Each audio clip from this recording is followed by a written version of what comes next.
Untuk kita semua, kita akan membahas topik 7 mengenai nonlinear least square dan maximum likelihood. Dalam topik ini kita akan beralih dari yang biasanya ya mengenai regresi linear, linear in parameters, kemudian kita sekarang membahas nonlinear.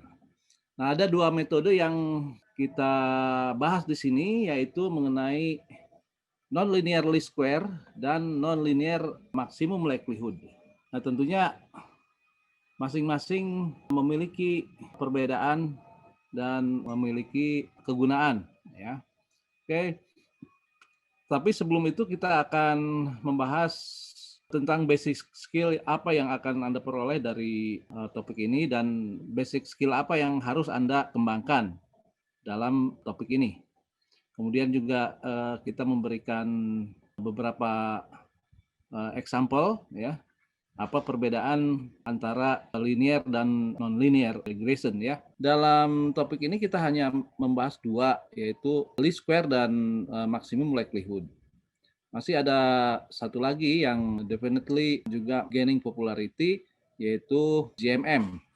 Akan tetapi perlu Anda ketahui bahwa sebetulnya ketika kita bicara maximum likelihood, itu juga kita membicarakan GMM khususnya untuk non-linear methods, ya. Nah, basic skill apa yang Anda perlukan untuk Anda enrich atau Anda kembangkan di dalam topik ini? Basically yang sangat diperlukan adalah derivatives of matrix, ya. Jadi banyak buku mengenai penurunan matriks, ya. Turunan pertama, turunan kedua, dan tentunya Anda harus menguasai hal tersebut.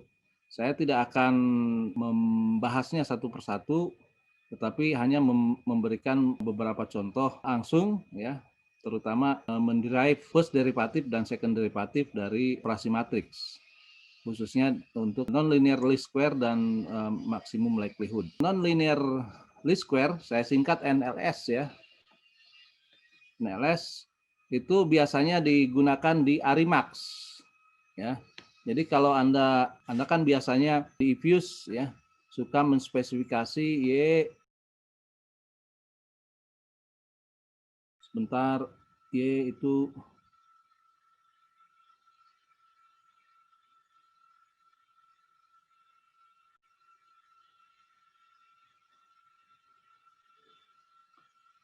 Y itu fungsi dari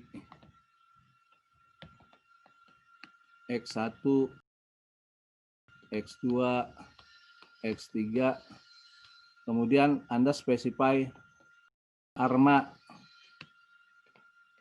terms-nya, ya. Apakah misalkan 10 atau 11, ya. Gitu. Nah, itu fully menggunakan nonlinear least squares, ya. Tetapi juga di nonlinear least square itu ada juga bentuk-bentuk fungsi yang memang harus di-solve secara nonlinear, ya. Nah, kebanyakan sepanjang itu bisa di-solve dengan least square, sekali lagi ya, sepanjang itu bisa di-solve dengan least square, akan lebih mudah untuk di-solve di least square. Jadi jarang sekali kemudian software manapun kalau maksimum likelihood itu menjadi alternatif terhadap least square. Karena apa? Karena dalam non-linear itu algoritma least square itu jauh lebih memudahkan dibandingkan maksimum likelihood. Nanti Anda akan paham mengenai ini di belakang, ya. Nah, maksimum likelihood, saya beri contoh nonlinear maximum likelihood itu yaitu di ARCH atau GARCH, ya, fully menggunakan maximum likelihood. Tidak bisa di-solve dengan NLS atau dengan least square. Probit, logit juga demikian, ya, hanya bisa di-solve dengan maximum likelihood. Kemudian Poisson distribution hanya bisa di-solve dengan maximum likelihood. Least square itu lebih banyak populer kalau memang kita mengasumsikan distribusi normal. Dan sepanjang itu terdistribusi dengan normal, dan tentunya setelah estimasi harus diuji kenormalannya, ya. Sepanjang itu distribusinya adalah distribusi normal, maka NLS memberikan solusi yang identik dengan maksimum likelihood. Kira-kira mappingnya seperti itu. Tentunya saya harus memberikan pemahaman tentang apa itu nonlinear regression, ya. Oke. Di dalam econometric yang namanya nonlinear regression adalah ketika regresi itu bersifat nonlinear in parameters. Jadi parametersnya itu sifatnya nonlinear, ya. Nonlinear contohnya adalah beta 1 dikalikan dengan beta 2, ya. Ya. Kemudian akar dari beta 2 misalkan, ya, itu nonlinear in parameters, ya, dalam parameters. Tetapi juga bisa ada istilah yang kadang-kadang membuat confuse, itu adalah nonlinear in function, ya. Jadi ada dua istilah di sini, nonlinear in function dan nonlinear in parameters. Di econometrics yang menjadi topik bahasan adalah nonlinear in parameters.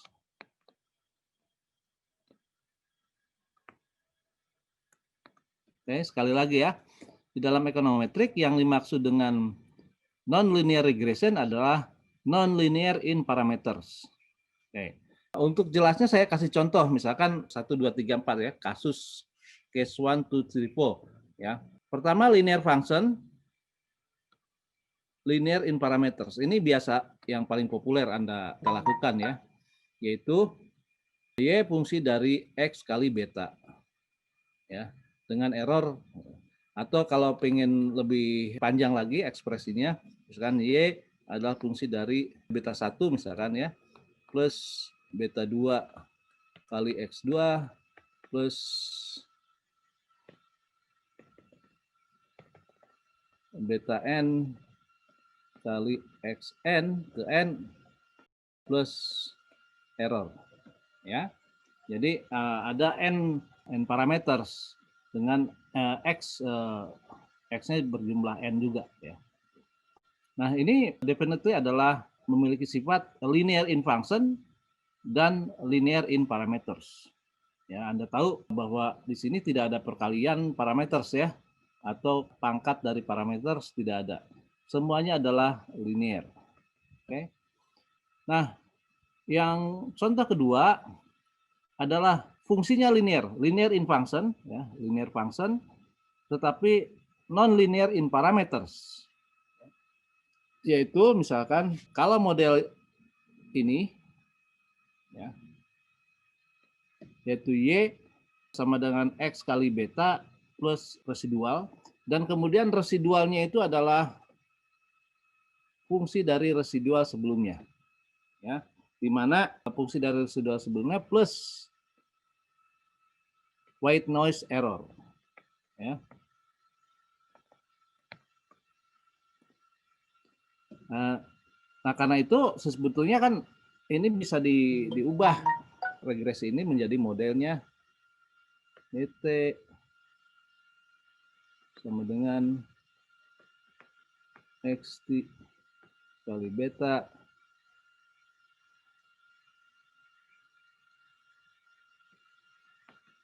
plus Anda masukkan UT-nya ke sini ya.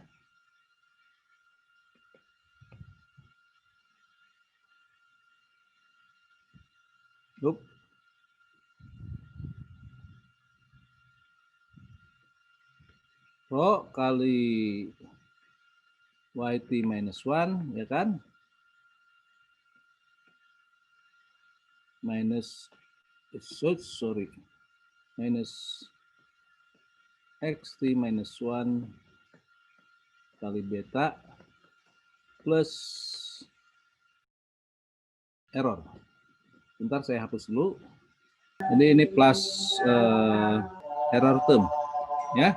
Nah, dalam kasus ini rho kali beta adalah perkalian, ya kan? Nah, dan karena itu dia nonlinear in parameters, ya. Sebab ada perkalian di dalamnya, itu rho kali beta, sehingga kemudian kita katakan itu adalah nonlinear in parameters. Di dalam fungsinya sebetulnya ini fungsi linear, oke? Nah, contoh yang ketiga adalah nonlinear in function, tetapi linear in parameters. Contohnya adalah seperti ini. ya. Nah, kalau kita logkan, ini menjadi linear. Ya, contohnya adalah log YT, ya kan, sama dengan beta 1 plus sigma, ya kan, I sama dengan 2, maksimumnya adalah 4. Di sini ya, beta I kali XIT ditambah dengan log error.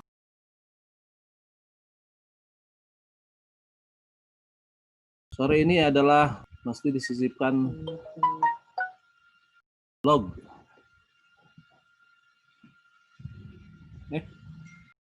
Iya. Kalau dilogkan akan seperti itu, ya.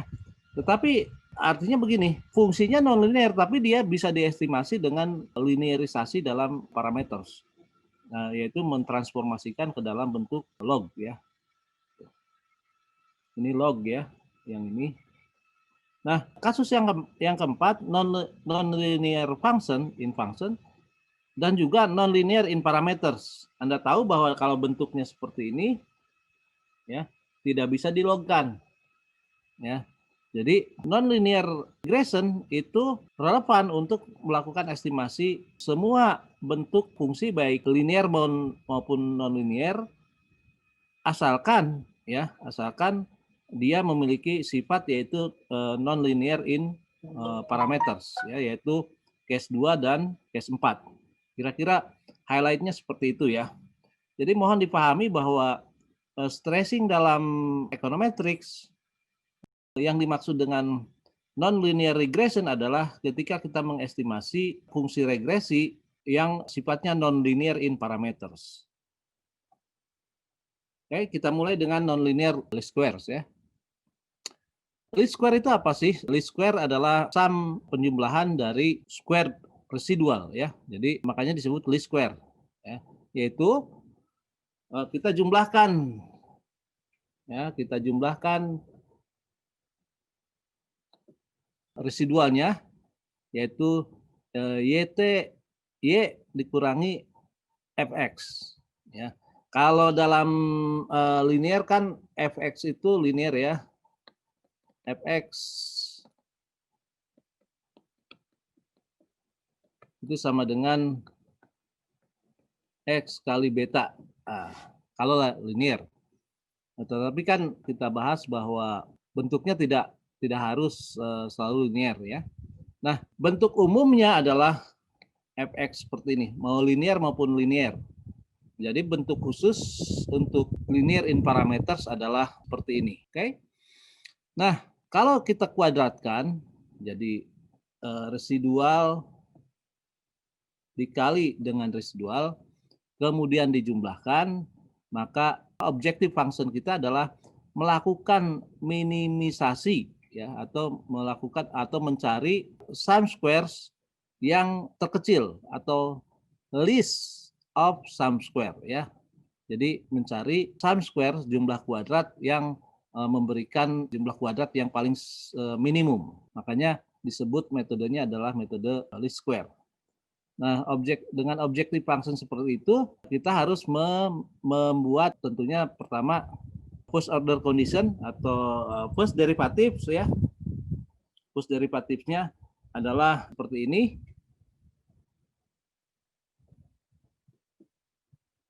First derivatif terhadap beta, ya.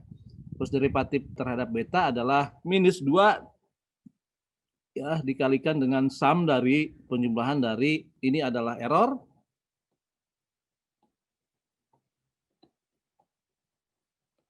Error dikalikan dengan first derivatif dari fungsi. Oke. First derivatif dari fungsi X, ya. Nah, dalam matriks, ya, dalam matriks adalah minus 2 kali Z transpose kali E, kali error, kali epsilon ya. Itu sama dengan kita istilahkan dengan G. G ini kita sebut, kenapa notasinya G? G itu singkatan dari gradien. Ya. Z-nya yang mana? Z-nya adalah yang ini. Ya, oke. Karena error adalah sama dengan yang ini. Ya, oke. Nah, sehingga Z kita definisikan adalah first derivatif dari fungsi X ya, terhadap derivatif terhadap beta. Oke. Oke. Nah, kemudian second derivatif yang kita sebut dengan Hessian matrix. Hessian matrix ya. Itu bisa Anda verify bahwa the second derivative with respect to beta ya itu sama dengan ada dua komponen, yaitu perkalian dari Z,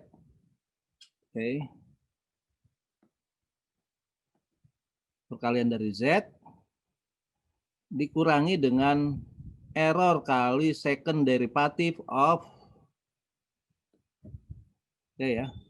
second derivative of fungsi X ya. Oke. Jadi yang ini error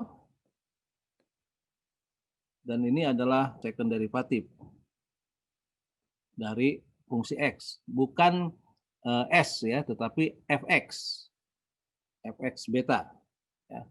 Sama dengan di sini.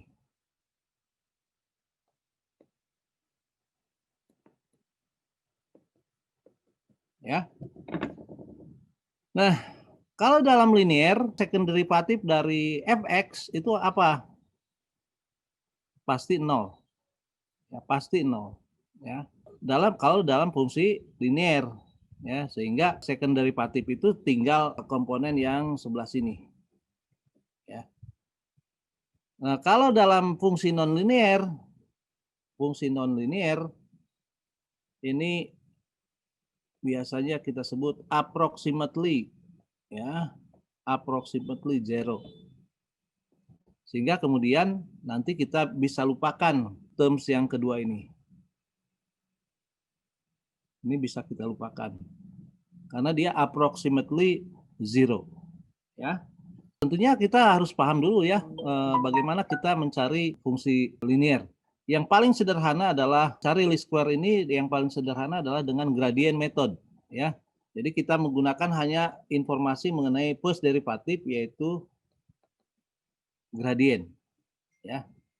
Nah, mungkin lebih enak kalau kita menggunakan gambar dulu ya.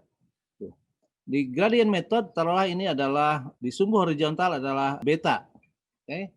Di sumbu vertikal ini adalah residual sum square. Ya. Oke, perlu Anda ketahui bahwa kalau dalam nonlinear methods kita itu harus memberikan apa yang kita sebut dengan starting value.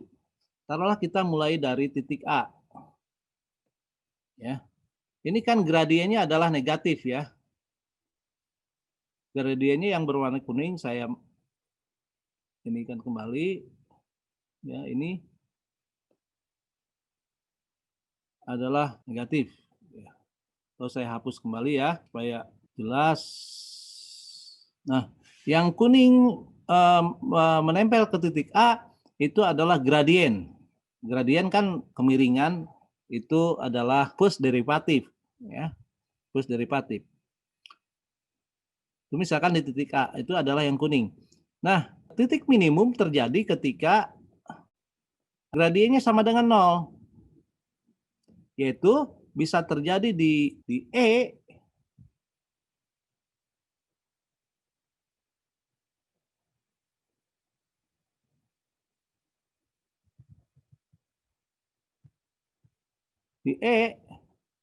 maupun di F. Ya, maupun di F.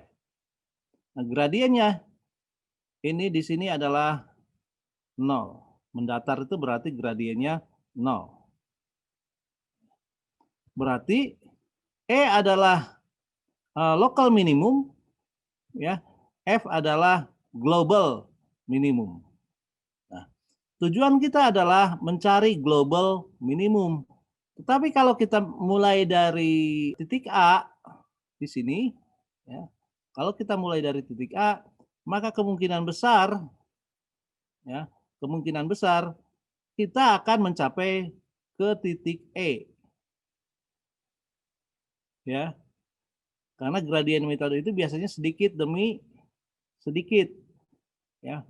Nah, apa sih yang dikatakan oleh gradien, ya? Ya, ini kan gradiennya negatif, oke? Gradien itu bilang bahwa, ya, kalau gradiennya negatif, ya, gradien negatif bilang kalau Anda tambah beta, sekali lagi ya, ke kanan kan tambah beta, ya. Kalau Anda tambah beta, maka, ya, sekali lagi ya, kalau Anda tambah beta, kalau Anda tambah beta, ya, betanya misalkan dari beta 0, ya, ke arah kanan tambah betanya, ya.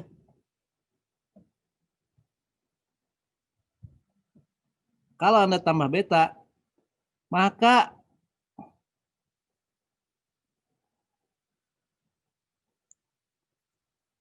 RSS itu akan berkurang. Sekali lagi ya, kalau gradiennya itu negatif, ya. Kalau gradiennya itu negatif, maka gradien yang negatif itu bilang bahwa kalau Anda tambah beta, maka RSS akan berkurang, yaitu di garis ini.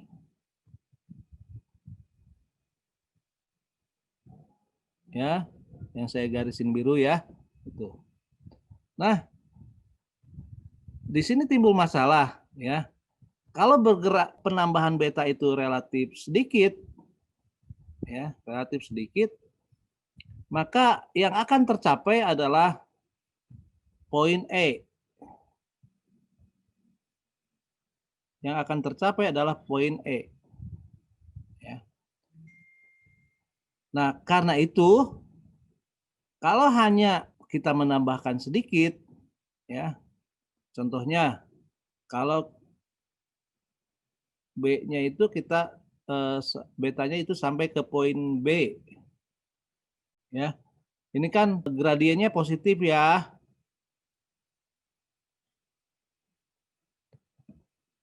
Kalau gradien positif di poin B, kemudian dia akan mengarahkan kita kemana? Kembali ke E. Ya, kembali ke E. Karena gradien positif bilang bahwa kalau Anda tambah beta, maka RSS bertambah. Oke, sekali lagi ya. Kalau Anda tambah beta, RSS bertambah. Itulah yang dimaksud dengan gradien yang positif. Maka move-nya adalah kebalikan, ya kan? Karena tujuan kita adalah mengurangi RSS. Karena itu dari poin B, dia akan mengarahkan ke titik E. Nah, bagaimana kalau kita move di sini jauh, lebih jauh ke poin C? Atau lebih jauh lagi ke poin D? Ya. Nah, ini berarti kalau Anda move lebih jauh ke poin D, misalkan Anda akan mengarah, karena ini gradiennya positif, ya, mengarah ke sini, yaitu kurangi beta. Kalau di poin C akan mengarah ke sini, karena apa? Gradiennya negatif, yaitu tambah beta. Oke. Nah, karena itu menjadi sangat penting, ya, untuk menentukan step length. Ya, step length itu ukuran langkah. Kalau dari A ke B, ini kan step length-nya sedikit, ya, yaitu taruhlah gamma 1, ya kan? Kalau dari A ke C, itu gamma 2 misalkan ya. Kalau dari A ke D, ini adalah lambda 3 ya, lambda 3 ya. Nah, lambda di sini disebut step length ya. G di sini adalah gradien ya. Oke. Nah, jadi gradien method itu adalah, taruhlah kita mulai tadi, atau saya ini dulu ya, hapus dulu supaya menjadi lebih clear. Gradient method menyatakan bahwa updating ya, updating adalah misalkan tadi kita mulai menspesify ya, menspesify apa yang disebut titik awal, starting point ya, starting point atau starting value ya. Taruhlah ini adalah beta 0, beta J, beta 0 ya. Beta 0, maka di langkah pertama kita harus menentukan berapa perbaikan delta beta J plus 1 ya. Oke. Nah,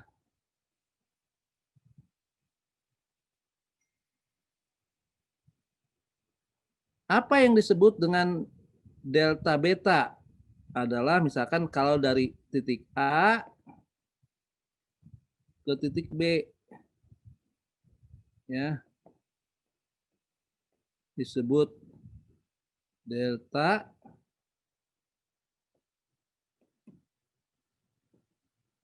beta. Oke. Jadi hanya dua komponen, yaitu beta ya. Beta itu adalah beta awal. Kalau ini beta Z ya, dan ini adalah beta Z plus 1 ya. Sehingga selisihnya adalah delta beta Z plus 1. Paham ya? Jadi yang dimaksud updating adalah menentukan berapa besar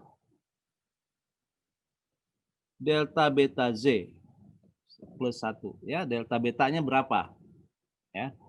Nah, gradien mengatakan apa? Gradien itu mengatakan arah,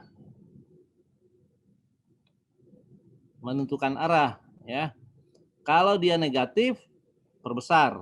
Kalau dia positif, perkecil betanya, ya kan? Dia menentukan arahnya.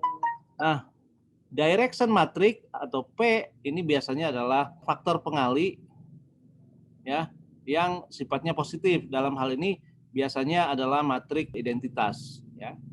Nah, lambda ini adalah step length ya, faktor pengali supaya dia itu bisa mengukur apakah lebih baik melakukan ya delta betanya itu jauh atau dekat ya. Jadi lambda ini adalah yang disebut dengan step length.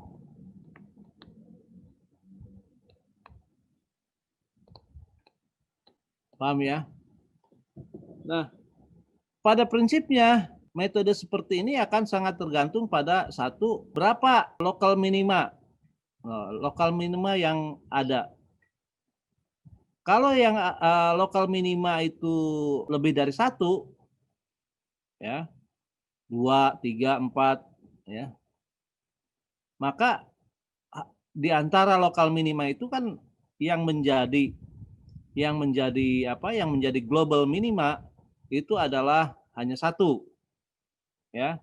Jadi semakin banyak lokal minima, semakin besar peluang untuk algoritma ini nyangkut di lokal minima. Sekali lagi ya, semakin banyak lokal minima, semakin besar peluang algoritma ini nyangkut di lokal minima, tidak mencapai F yang merupakan global minima.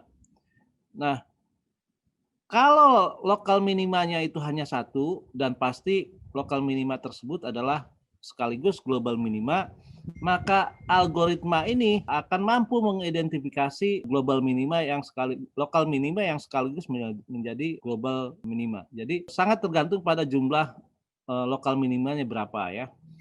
Nah, untuk mengatasi hal tersebut biasanya harus diingat ya, kalau dalam non-linear programming itu non-linear regression, Anda harus memulai dengan starting value yang berbeda-beda. Misalkan Anda mulai dari A, kemudian dari B, dari C, dari D, ya kan Anda coba-coba satu persatu, ya.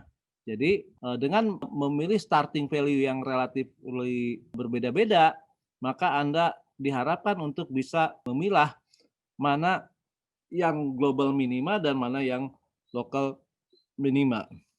Tentunya kewajiban untuk making sure bahwa Anda itu mencapai global minima hanya bisa diuji setelah Anda melakukan berbagai starting value yang berbeda-beda. Kalau Anda hanya misalkan mulai dari A misalkan ya, dari A ya, dari A, maka tidak ada garansi bahwa titik E adalah global minima.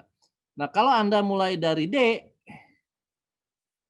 ya, kalau Anda mulai dari D, kita bisa bilang bahwa global minima di titik F tercapai itu hanya kebetulan saja. Karena Anda tidak punya bukti bahwa titik F itu adalah global minima. Ya. Anda hanya punya bukti bahwa itu adalah global minima manakala dengan melalui starting value yang berbeda-beda ternyata titik F lah yang memang adalah global minima. Jadi kalau hanya satu kali mencoba misalkan dari satu poin atau starting point itu maka tidak ada jaminan bahwa yang Anda temukan melalui least square gradient method ini adalah betul-betul global minima. At least you have to have pembanding ya gitu. Misalkan Anda mulai dari titik A dan dengan titik D, kesimpulannya berbeda, ya pasti berbeda ya. Kemudian dibandingkan mana yang RSS-nya paling minimum. Ya. Oke, jadi dengan cara ini menjadi jelas bagi Anda untuk selalu kalau dalam non-linear regression itu just remember ya, Anda harus mulai dengan starting point minimal 2 atau 3 starting point ya. Metode yang kedua adalah yang disebut dengan Newton-Raphson. Nah, problem di gradient method adalah apa itu P? Apa itu P? Ya. Lambda any kind boleh lah ya. Tetapi apa itu P? Ini kan P itu harus positif atau positif semi definite matrix. Nah, oleh karena itu di dalam Newton-Raphson dicari matriks yang positif semi definite yang menentukan berapa besar dia harus melangkah. Berapa besar harus melangkah, yaitu apa yang disebut dengan second derivative atau Hessian matrix. Hessian matrix itu mengganti ya Hessian matrix inverse-nya itu adalah mengganti yang di sini.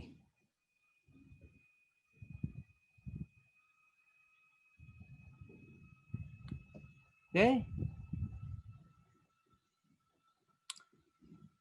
Saya kira sampai sini lumayan ya Anda paham bahwa dengan adanya Hessian matrix maka menentukan berapa besar langkah dan ke arah mana yang sesuai dengan gradien itu menjadi mudah ya, tidak harus dengan mencoba-coba ya. Tadi kalau kita memakai lambda misalkan ya atau memakai P maka kita ubah-ubah lambdanya itu ya kan, maka itu secara algoritma kan berarti kita membandingkan artinya mengorbankan berapa kali computation times. Misalkan untuk setiap satu step kita mencoba-coba misalkan 5 kali lambda berarti komputer time-nya akan 5 kali lipat. Nah, kalau dengan Hessian matrix ini dia menjadi lebih definite. Menjadi lebih jelas ya, berapa harus melangkahnya tuh berapa besar harus melangkah itu menjadi lebih jelas ya. Nah, Hessian matrix atau second derivatives sebagaimana saya ulas tadi ya.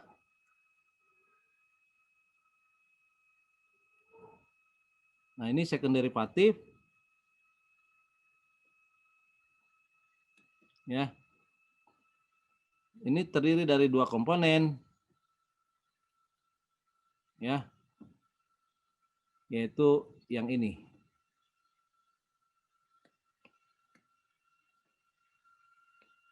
Ya, yaitu Z kali Z, 2 kali Z ya, 2 kali Z kali Z dikurangi dengan sigma dari terms yang ini. Ya. Oke. Nah, karena gradiennya itu mengatakan bahwa kalau gradien positif, maka kurangi langkah, makanya kemudian dimasukkan di sini adalah terms negatif ya. Di sini terms negatif. Ya. Oke. Sekali lagi ya. Karena gradien itu mengatakan ya, kalau gradiennya itu positif, maka untuk mencapai RSS yang lebih rendah, Anda harus mengurangi beta. Makanya kita kasih tanda di sini adalah negatif ya. Oke. Oke, ada satu problem mendasar ya. Kalaupun Anda bisa melakukan derivasi seperti sini ya, melakukan derivasi seperti di sini, maka kemungkinan besar Hessian matrix itu ya kalau dalam perfect multicolor linearity itu non existence ya. Jadi post derivatifnya tidak ada karena kemudian determinannya sama dengan 0. Kalau determinan dari H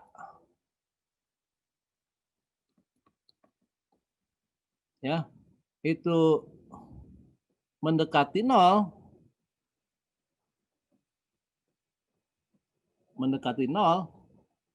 ya, apapun yang dibagi dengan 0 kan menjadi tidak terhingga ya, susah gitu. Nah, nilai H inverse dari H itu maka mendekati tidak terhingga.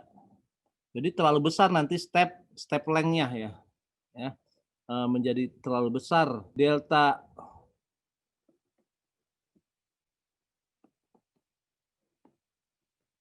B-nya ini terlalu besar ya, delta betanya menjadi terlalu besar.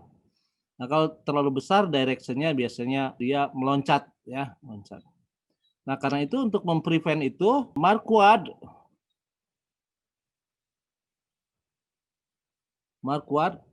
memberikan solusi, yaitu Hessian matrix-nya ditambahin sedikit dengan komponen C plus ya, C plus identity matrix ya. Dengan identity matrix yang ukurannya sama dengan Hessian, ukurannya loh ya. Misalkan Hessiannya adalah 5 kali 5, identity matrixnya juga 5 kali 5. Kalau bilangan kecil ditambahin dengan 1 ya, ditambahin dengan 1, maka itu akan menjadi relatif besar ya, gitu. Relatif besar. Dalam arti begini, Anda tidak membayangkan 1 dibandingkan 1000 ya. Tapi kalau dalam kasus highly multicollinearity, misalkan diagonalnya itu 0,000 sekian ya kan, ditambahin 1 kan itu bertambah misalkan 1000 kali lipat. Jadi kalau dari tadinya nilainya 0,01 misalkan ya, ditambah 1 kan, satunya itu adalah 100 kali lipat dari nilai yang ini ya. Nah, itu. Jadi filosofinya adalah menambahkan sesuatu supaya sebuah bilangan yang cukup besar ya, yaitu biasanya 1 lah ya. 1, C-nya juga sama dengan 1 ya. Cukup besar sehingga kemudian masalah determinannya yang undefined atau bahkan mendekati 0 ya, maka itu bisa dibuat sebuah inverse yang relatively make sense ya, relatively make sense. Oke. Nah, problem yang kedua dengan Newton-Raphson, ini Anda harus tahu second derivative. Dan karena nilai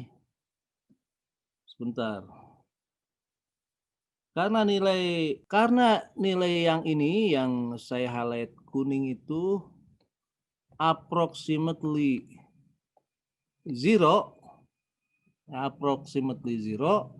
maka kan sebetulnya yang menjadi relevan adalah bilangan yang ini. 2 kali Z transpose dikalikan dengan Z. Ya, sekali lagi ya. Komponen ini sebetulnya yang relevan. Dan Anda tahu bahwa Z adalah first derivative dari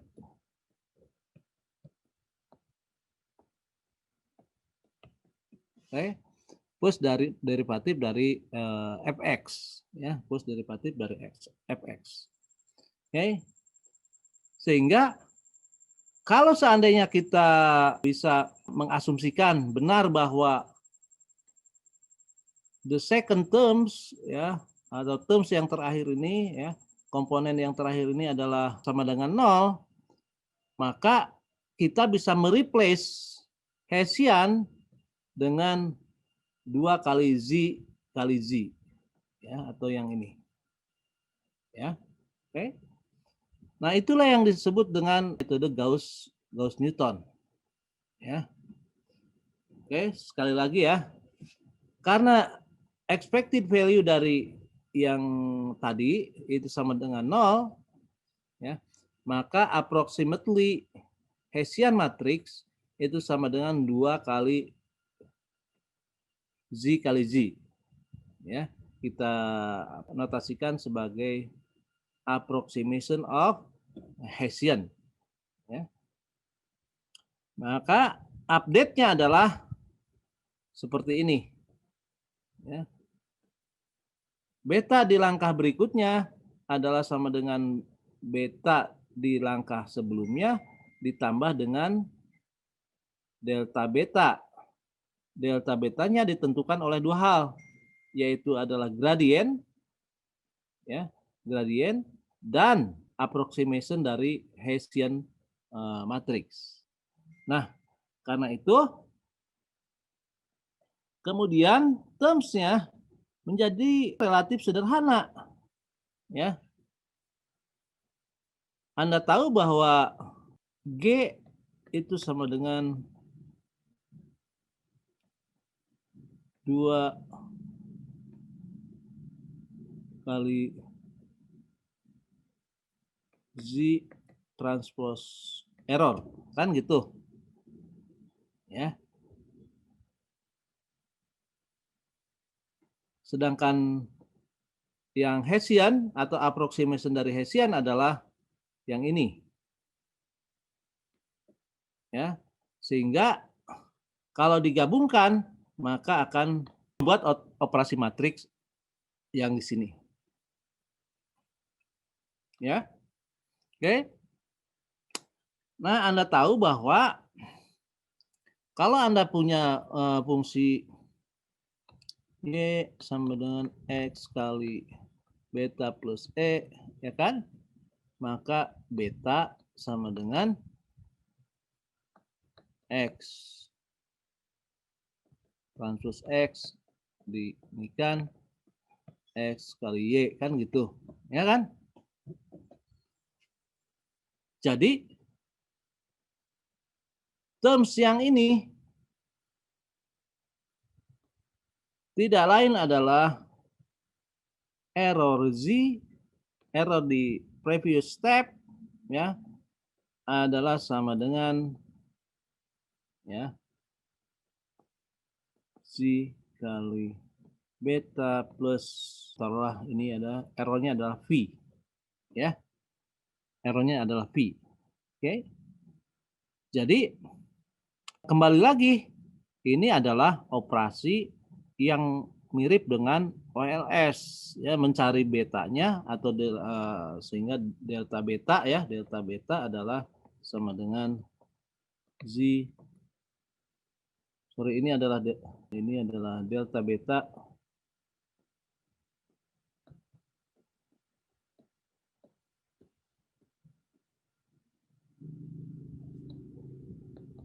ya, yang ini delta beta adalah Z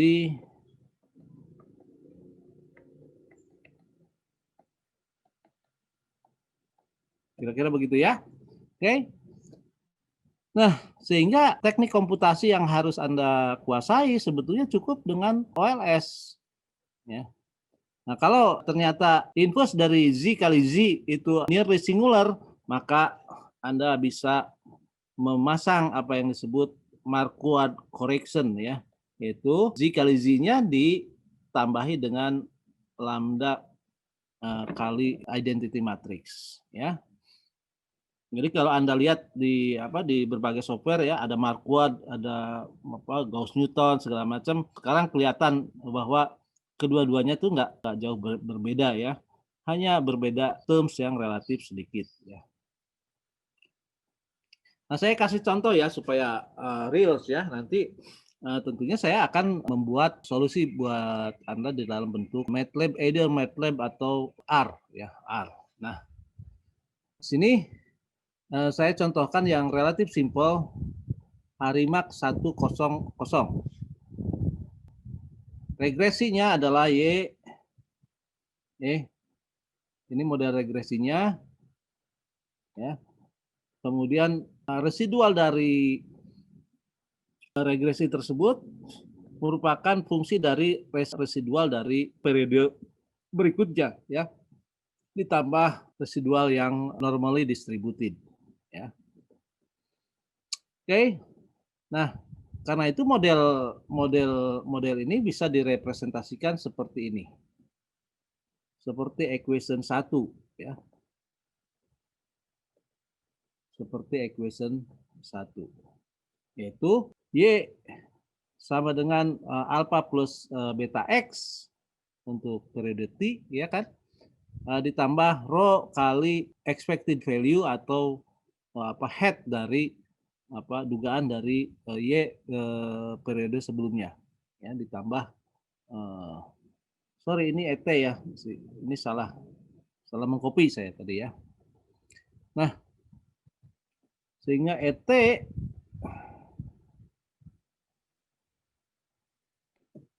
ya,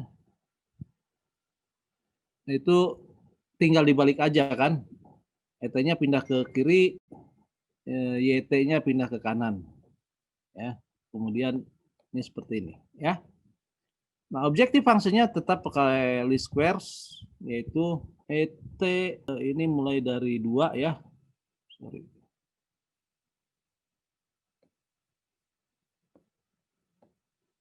Ya, sampai T kuadrat. Ya. Jadi sigma square-nya penjumlahan dari error kuadrat sampai observasi terakhir, ya, berarti kita kehilangan satu observasi, yaitu observasi pertama hilang, ya. Karena observasi terakhir yang hilang. Ya.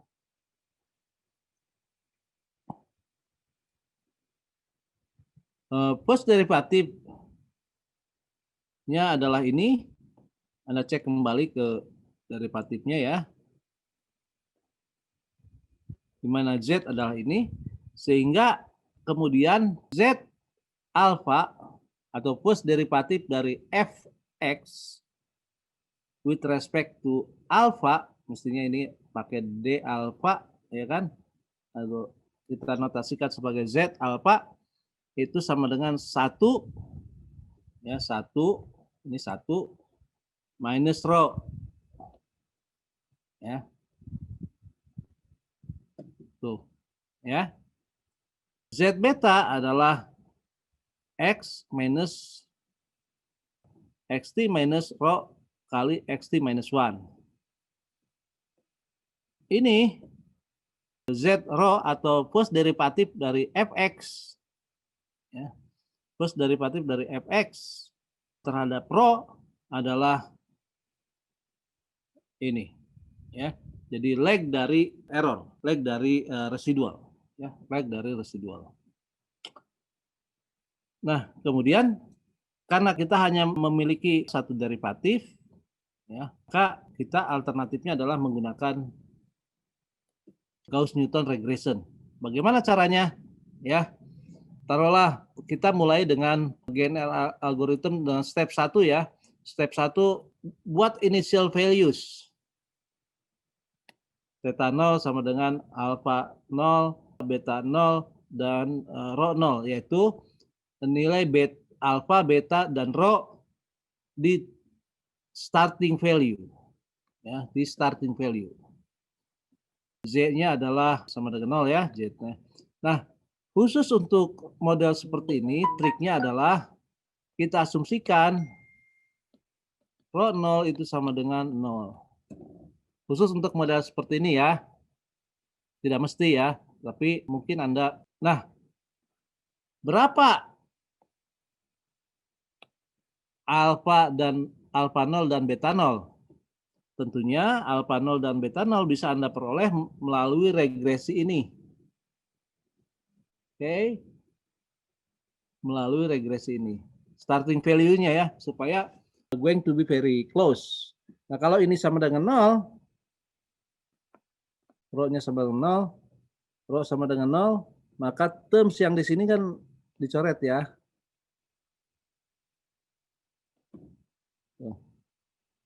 Tidak ada. Maka modelnya menjadi yang di sini, di atas. Ya, oke. Oke. Nah, langkah yang kedua adalah kita buat convergence kriteria. Saya bikin convergence kriterianya itu adalah 1/1000. Ya. Jadi kalau 6 digit ya, 6 angka di belakang koma ya kira-kira akurat lah. Maksud saya gitu ya. Nah, convergence kriteria nanti akan jelas apa itu convergence kriteria ya. Dari step itu ya, maka Anda harus menghitung errornya berapa. Oke. Tentunya memakai equation ya. Memakai equation. Ini kan equation 2. Ini ada errornya ya. Oke. Dan Z-nya berapa? Ya. Berdasarkan equation 3. Ya, berdasarkan equation 3.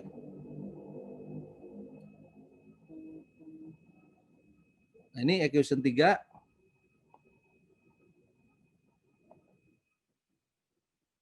Equation 3.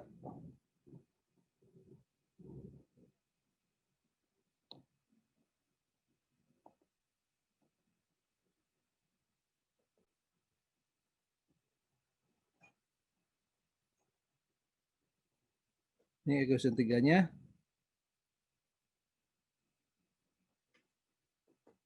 Ya, equation 3-nya itu.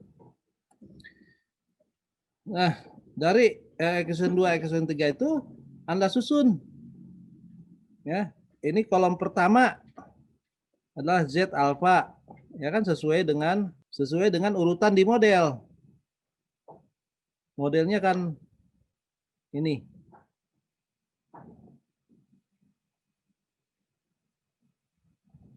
Oke.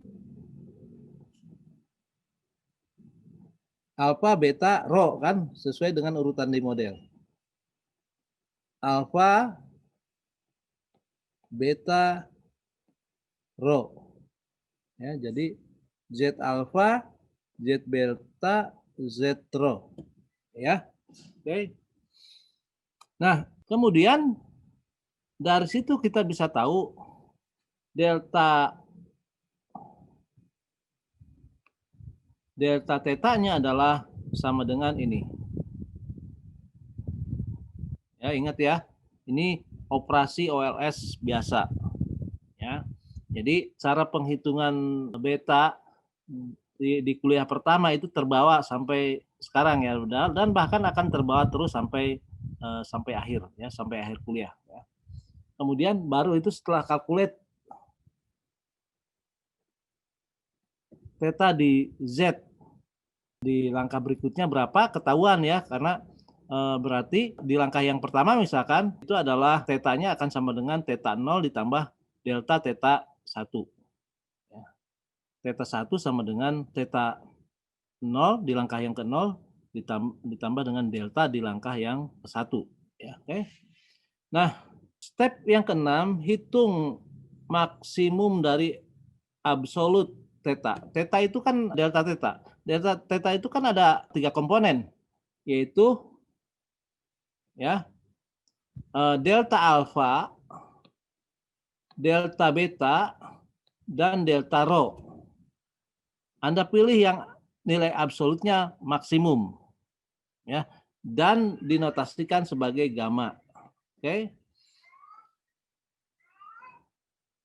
Ketika gamma, oh ini salah nih, sebentar ya.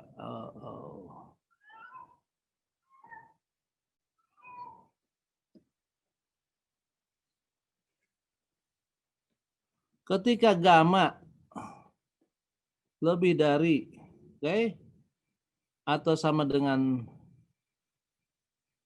tau atau theta, ya, maka Anda harus mengulangi step 3 sampai step 7. Sampai gamma itu kurang dari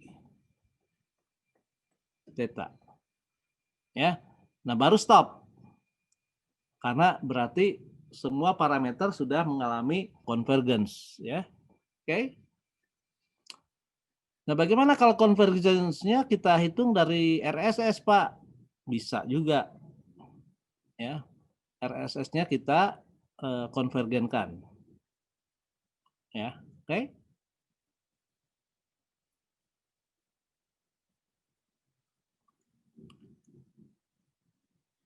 Nah, saya ingin mengatakan bahwa metode nonlinear regression ini kan balik lagi ke metode linear regression ya, nggak jauh-jauh. Teknik penghitungannya hanya saja di sini ada iterasi, ya, ada pengulangan, ya, berkali-kali, ya. Tuh.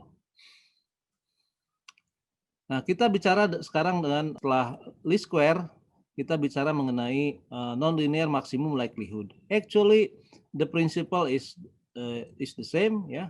Anda harus tahu apa itu maximum likelihood, ya. Itu maximum likelihood itu max L itu sama dengan P Y Fx. Ya. Apa sih yang dibilang di sini? Kalau max L theta ini, ya, dia bilang bahwa maksimumkan likelihood, ya, maksimumkan probability bahwa Fx itu equal atau sama dengan Y. Oke, maksimumkan probability bahwa Fx dengan cara apa? Dengan cara menemukan theta. Ya. Jadi temukan theta yang memaksimumkan probability bahwa Fx sama dengan Y. Ya, Fx kan ini adalah Y hat, ya enggak? Dugaan dari Y. Oke. Jadi kalau probability-nya semakin besar, ya, berarti kita bisa katakan Y itu sama dengan Y hat sama dengan Y. Ya.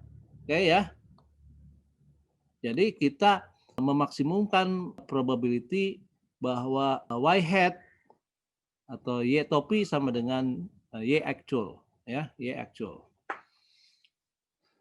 Nah, tapi dalam prakteknya kita akan berurusan dengan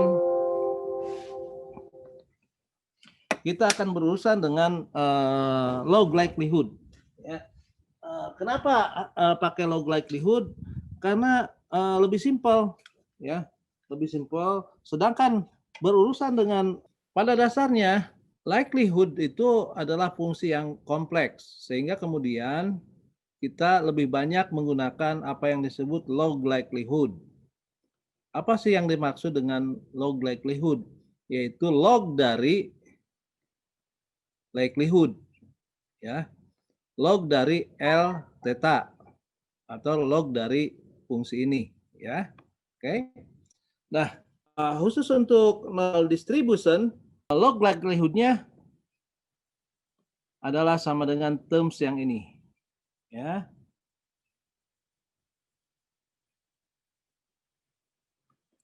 Dan terms yang di sebelah sini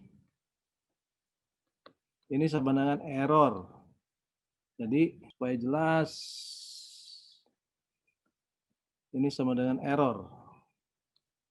Error, dan ini error, ya. Error kali error. Jadi square dari error.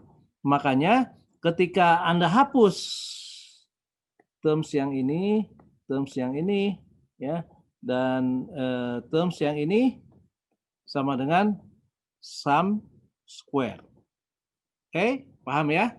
Jadi khusus untuk normal distribution, kalau fungsinya itu bisa di-solve dengan least squares, maka sebetulnya ya sama saja, yaitu mengestimasi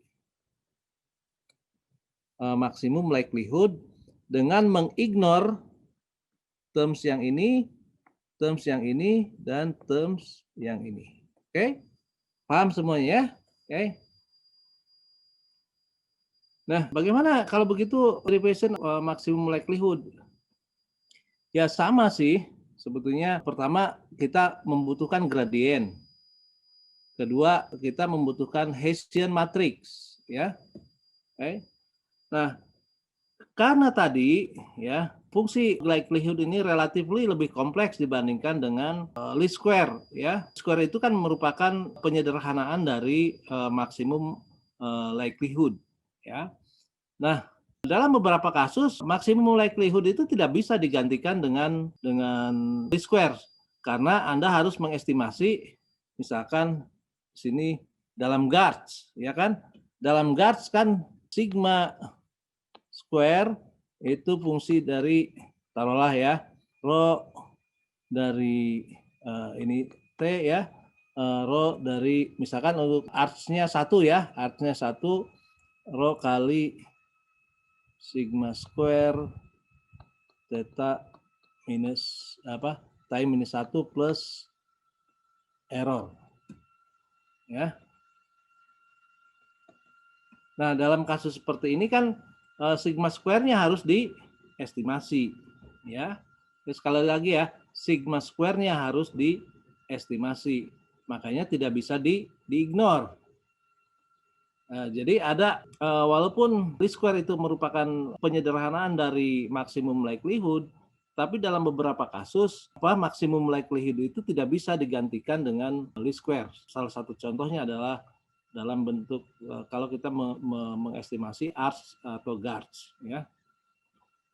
Tetapi sepanjang kita bisa menggunakan least square, maka least square menjadi relatif lebih handy, lebih convenient, ya, lebih sederhana, ya. Oke. Itu poinnya.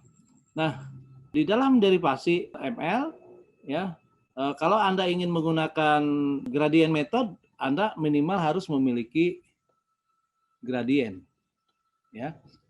Kalau ingin menggunakan Newton-Raphson, Anda harus punya Hessian matrix, ya. Oke. Nah, saya sederhanakan ya. Terms ini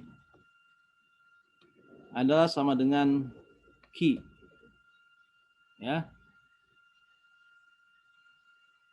Sama dengan key. Sorry ya, saya hapus begini ya. Mestinya tidak ada terms sigma-nya. penjumlahannya, tidak ada. Sehingga Hessiannya juga adalah ekuivalen dengan 1 minus T Q kali Q. Q kali Q. Bisa kita sederhanakan seperti itu, ya. Atau approximately Hessian itu sama dengan Q kali Q. Ya. Q kali Q. Nah, jadi relatif menjadi lebih sederhana karena kita menggunakan aproksimasi seperti ini. Oke? Paham ya? Nah, untuk normal distribution, gradiennya itu apa sih? Ya, gradiennya adalah ini. Kita memiliki dua gradien, yaitu post derivatif dari log likelihood terhadap beta dan post derivatif log likelihood terhadap varians atau sigma square. Dan tentunya turunannya adalah seperti ini, ya. Ingat ya, dalam least squares ini adalah exactly Z. Ya. Ini adalah error. Sehingga ini sama dengan ya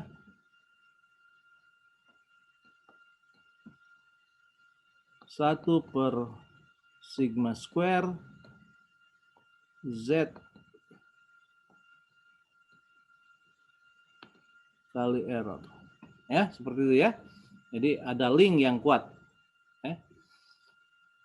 Nah, dan ini tentunya sama dengan Q.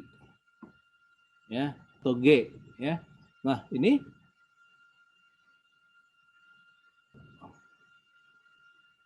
untuk tetanya ya, untuk sigma square-nya ini adalah error times error. Ya. Nah, komplikasinya selain punya terms yang seperti ini, yang ini bukan Q ya, bukan. Terms seperti ini, Anda juga punya terms seperti ini. Jadi parameternya bertambah 1. Tadinya hanya ada beta, sekarang ada sigma square. Oke. Karena itu maksimum likelihood menjadi relatively lebih lebih complicated ya. Tetapi tentunya ada fungsi-fungsi atau regresi nonlinear yang tidak bisa di-solve dengan least squares ya. Contohnya adalah arcs atau GARS. Nah, updatingnya seperti apa? Nah, kalau gradient methods, Anda cukup pakai ini, kemudian definisikan ini adalah identity matrix, P-nya, dan faktor pengalinya adalah lambda. Ya. Nah, Newton-Raphson, Anda harus punya second derivative. Ya, second derivative. Nah, kalau second derivative itu menjadi sangat sulit, ya Anda bisa menggunakan approximate-nya, yaitu tadi ya, ini sama dengan H cruel ya, H cruel atau approximate dari Hessian. Ya. Dikalikan dengan Q dan S. S itu adalah factor of ones. Ya. Jadi delta theta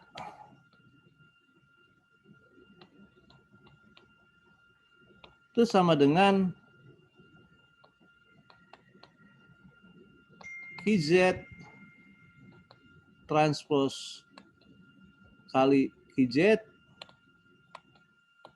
diinverskan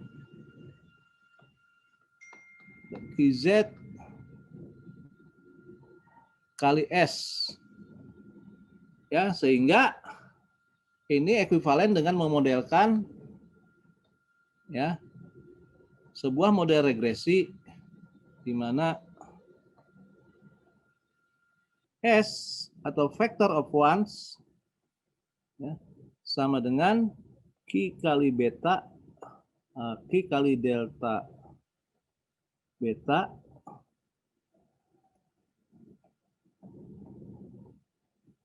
nah gitu. Jadi ini adalah kembali kalau pakai BHH B triple H ya itu Anda kembali lagi menggunakan operasi OLS seperti ini. Dan uniknya S itu adalah factor of ones. Jadi konstanta ya, S itu adalah konstanta factor of one. Jadi kalau misalkan ada 5 observasi, ininya 1 1 1 1 1 gitu. Kalau ada 5 observasi maka faktor of one-nya ada 5 yang berisi 5 sel yang berisi angka 1 semuanya. Ya. Tentunya tadi berbeda ya di sini.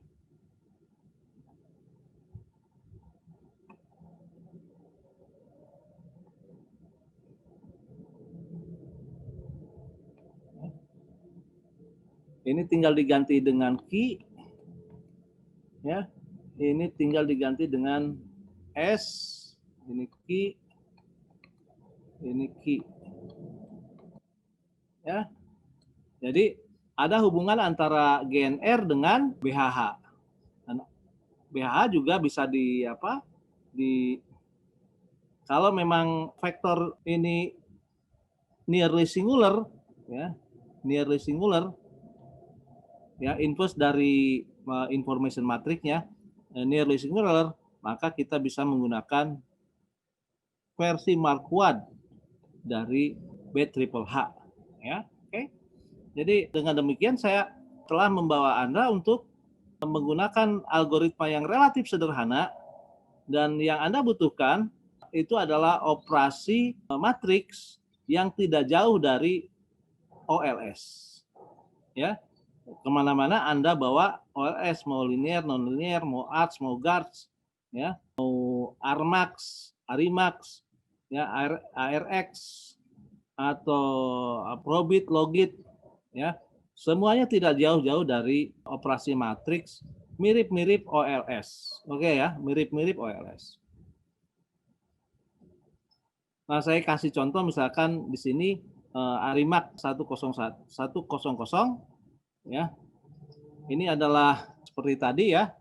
Equation 1 adalah fungsinya. Equation 2 juga adalah menyatakan error ya. Ini mestinya error yang observasi T ya, bukan T minus 1 ya. Dan ini adalah objective function-nya ya. First derivative oke, first derivative dari log likelihood terhadap alpha adalah bedanya ini ya, yaitu di ujung ada error, di awal ada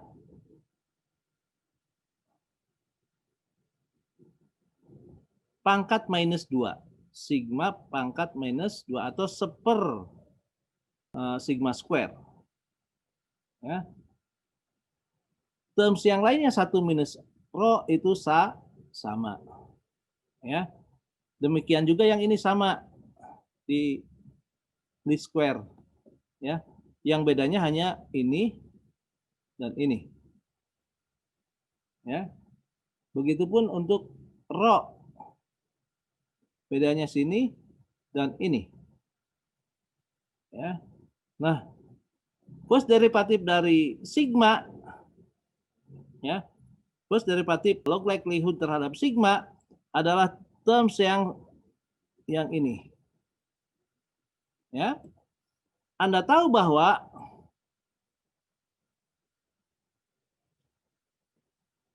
error kuadrat itu sama dengan sigma ya. Sehingga first derivative terhadap sigma square itu mestinya sama dengan 0 ya. Anda coba pakai operasi yang sederhana ya, kalau ini ada sigma square dibagi ini kan plus, jadi 2 2 sigma pangkat.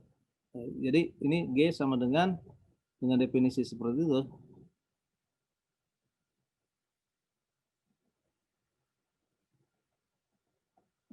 Sorry.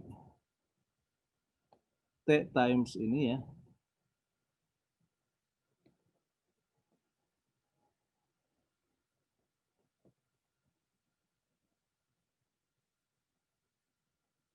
Ini T times gitu ya. Ini sama dengan, atau saya inikan dulu, erase dulu ya supaya gampang.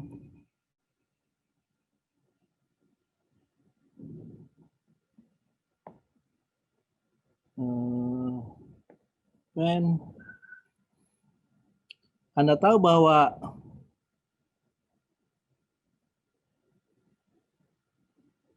ini mesti pakai sigma ya.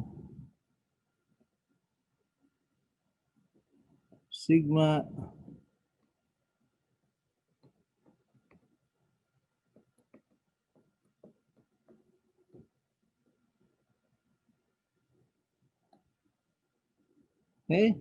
sehingga ini itu sama dengan min theta dibagi 2 sigma square plus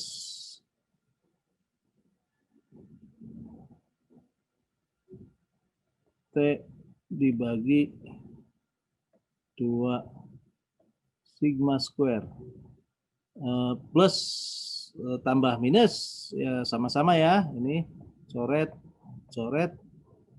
jadi sama dengan 0 ya.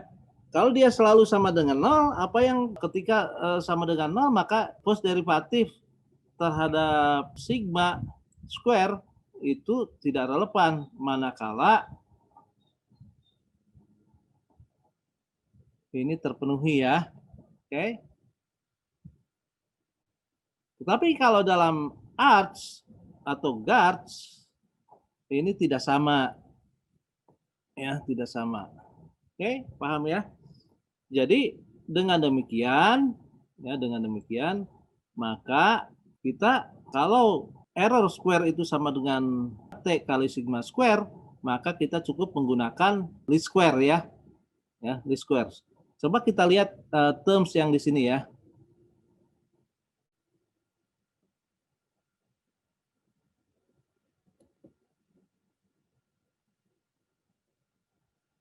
Kalau kita nanti pakai ini, maka ini sama dengan error kalau dikuadratkan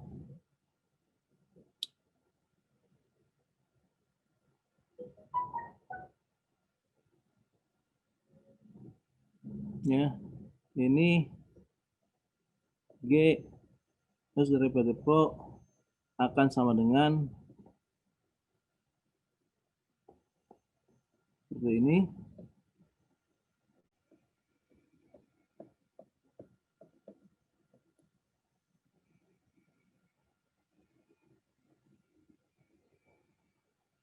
Ya. Ini apa? Sama dengan least square ya. Coba lihat ya.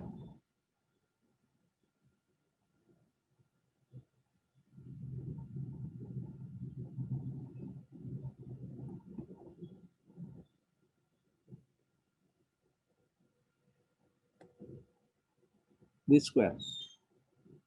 Z-nya ini dikalikan dengan error. Ini ya. Karena itu ketika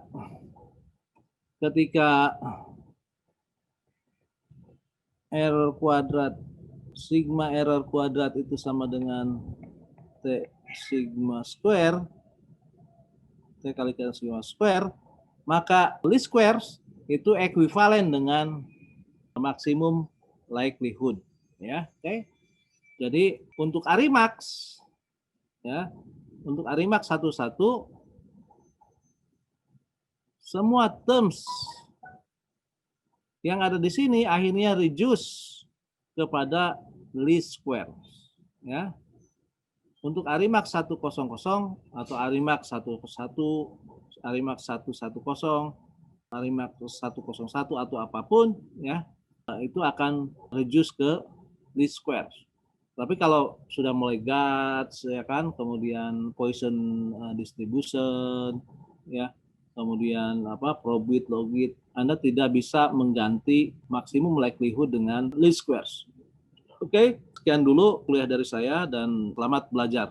Terima kasih. Assalamualaikum warahmatullahi wabarakatuh.